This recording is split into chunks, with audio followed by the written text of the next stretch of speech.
Pan India హీరోలే చేతి నిండా చిత్రాలతో కలకలలాడిపోతున్నారు. ఇక యువ హీరోలు ఎంత జోరు మీద ఉండాలి. గత 2 ఏళ్లుగా సైలెంట్ గా ఉన్న హీరోలందరూ ఇప్పుడు యాక్టివ్ అయ్యారు. సినిమాల మీద సినిమాలు చేసేస్తున్నారు.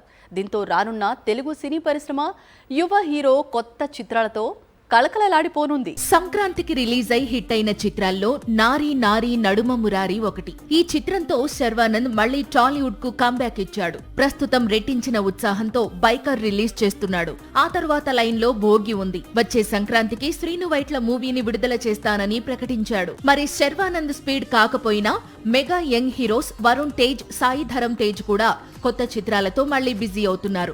ఆల్రెడీ వరుణ్ తేజ్ కొరియన్ కనకరాజును రెడీ చేస్తున్నాడు. ఆ తర్వాత లైన్ లో కమిటీ కుర్రోళ్లు డైరెక్టర్ యదువంశీతో మూవీ చేస్తాడట. ఇక supreme hero Sai Dharam Tej Sambarala Yetigattu release కావడం ఆలస్యం. కా డైరెక్టర్స్ తోనూ ఆయ్ డైరెక్టర్ తోనూ మూవీ చేస్తాడని జోరుగా ప్రచారం సాగుతోంది. మరోవైపు వృషకర్మ ఫిల్మ్ సెట్ లో బిజీగా ఉన్నాడు నాగ చైతన్య. ఈ హీరో కూడా తన 25వ చిత్రం కోసం మజిలీ డైరెక్టర్ తోనూ అలాగే బెదురులంక దర్శకుడితో కథా చర్చలు జరుపుతున్నాడట.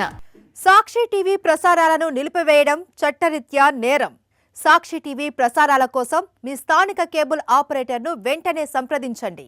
DTHలో ఇంటర్నెట్లో కూడా సాక్షి టీవీ ప్రసారాలను వీక్షించవచ్చు.